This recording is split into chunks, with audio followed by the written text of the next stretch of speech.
turlari bor, qanaqa darajalari, yengil, o'nta, og'ir va hammasini korreksiyalarini, massajlarini inshaalloh hammasini gaplashamiz sizlar bilan.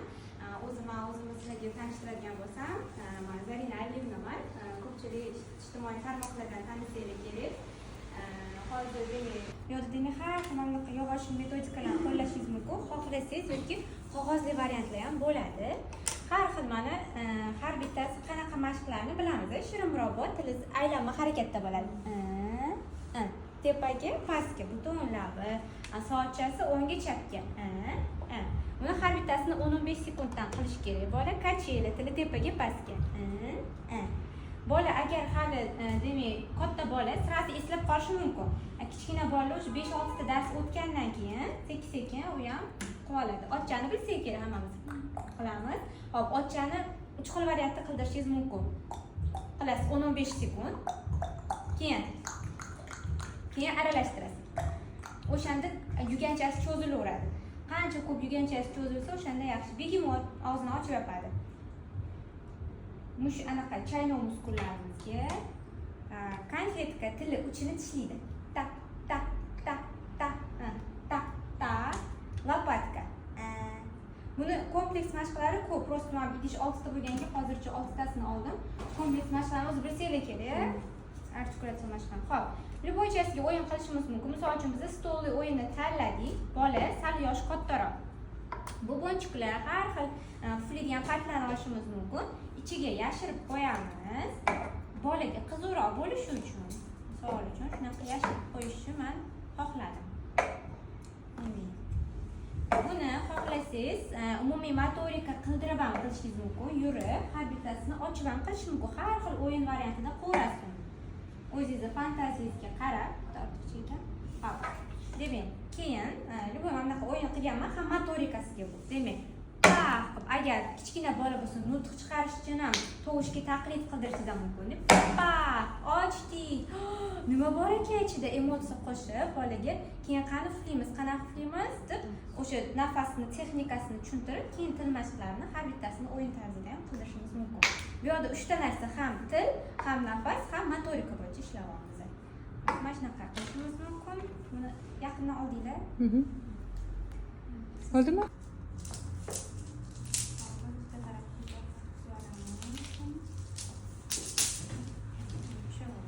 Bu yerda bolani demak, birinchi navbatda miyacha stimulyatsiya qilamiz. Juda ham ko'p eshitgansizlar, majruchkovaya stimulyatsiyada aynan muvozanat saqlashni bola o'rganayotganda nafaqat diqqatini, nafaqat muvozanat saqlaydi, nafaqat miyachaga ta'sir ko'rsatadi. Bu keyinchalik bolani o'sha nutqida ham, nutq chiqarishda ham, nutqida yangi so'z, lug'atida yangi so'z hosil bo'lishga ham katta yordam beradi. Keyinchalik bolani o'qish yozishida, maktab jarayonida o'quv ko'nikmalariga ham katta yordam beradi. Mana shunaqa balans bordlar, mana bu o'sha balansiya tikonchaliklarda ishlatib qilsanglar bo'ladi albatta. Hop, bu yerda demak diqqatni rivojlantiramiz, miyachaga ishlayapmiz, muvozanat saqlash plus bu yerda demak motorikaga keladi, ham neyrogimnastika, ikkita qo'l harakati. Demak, bola bitta halqachani bu yerdan olib, bu yoqqa tashlash kerak bo'ladi. Shunaqa qilib olamiz. Bitta olamiz. Boshida bu yoqqa tashlab turamiz, keyin hammasini qilib bo'lgandan keyin bu yoqdan bu yoqqa oladi. Jarayonda o'sha yerda aytganlaridagi so'zlar ham qo'shishimiz mumkin.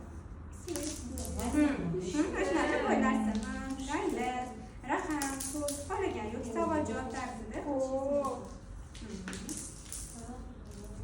Sariq,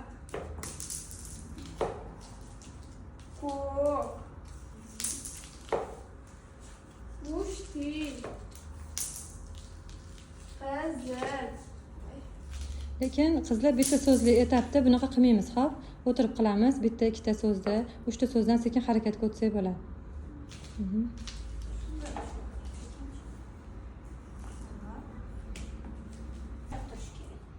Qo'li ham ushiydi. Xohlasangiz bunaqa qo'yishingiz mumkin qo'liga, yoki mana bunaqa kichkinani ham qo'ysangiz ham bo'ladi. Demak, hozir chiqasiz, chiqing.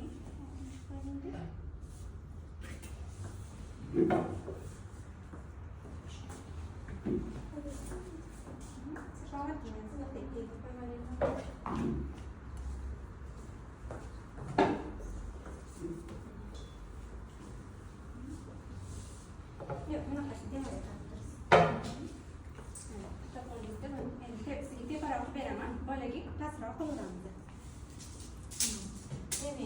xohlasangiz bunaqasiga qilib ham ishlashingiz mumkin. Buni o'zini yoki boyagi qanaqa katta bor edi-yu. Mana bunisini qo'yib ham qildirgan bo'ladi. Bunaqasiga qilib ham ishlatsangiz bo'lishi mumkin. Endi demak bitta halqachani olib, bu yoqqa tashlashingiz kerak, lekin bu qo'lingiz turishi kerak. Tushundingizmi? Bu qo'l turadi, bu qo'lingiz harakat qilmaysiz, faqat bitta qo'lingizni solishingiz kerak. Sal pastroq qiling faqat qo'lingiz yetishi uchun. Ha, mo'ljallab oling. O'yinga qulay bo'ladi.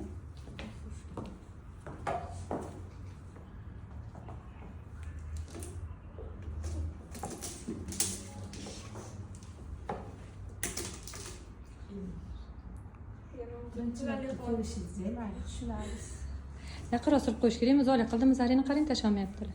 Yoki qo'lni o'zgartirarmidi yoki? Yo'q, o'zgartirmaydi qo'l. Yaqinroq qilish kerak ekan, yaqinroq. O'zingizga qulay qilib surib olasiz, siz bo'yingizga qilib qo'ygansiz. Mana shunaqa qilishingiz mumkin. Keyin xuddi shunaqa teskari. Bu qo'l ushlab turgan bo'lsa, keyin nabarat bu qo'lni ushlab turadi deb, bu yoqdan bu yoqqa soladi. Ana o'shanda miya faoliyatini rivojlantiradi.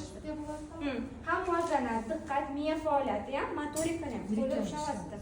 Bo'ldi, hammasi bo'yicha ishlamoqda. Xohlasangiz